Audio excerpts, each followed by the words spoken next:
रेखा नाम था उसका, राखी बांध के चली गई।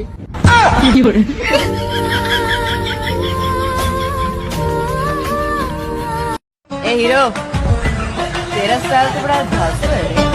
अबे तुझे नहीं, तेरे साइड वाले को बोल रही हूँ।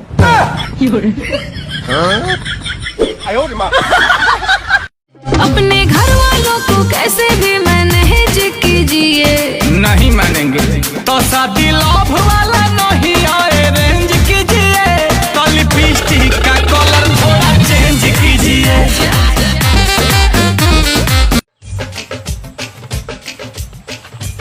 क्या है? कुछ नहीं, उंगली का पावर चेक कर रहे थे। ए सुन सुन सुन सुन सुन, अगर तेरे सामने भी भगवान प्रकट हो जाए तो तू क्या वरदान मांगेगा? मैं बोलूंगा, हे प्रभु। दुनिया मांगे सोना चांदी, हम मांगी मेहरारू। मैं न्यू कैप लाया हूँ, कैसी लगी? ऐसे अच्छी नहीं लग रही, उल्टी करो।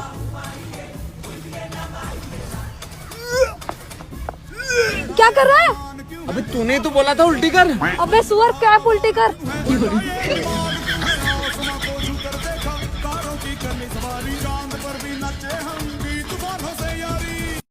और भाई? हाँ भाई बोलना। एक बात पूछो? हाँ पूछना।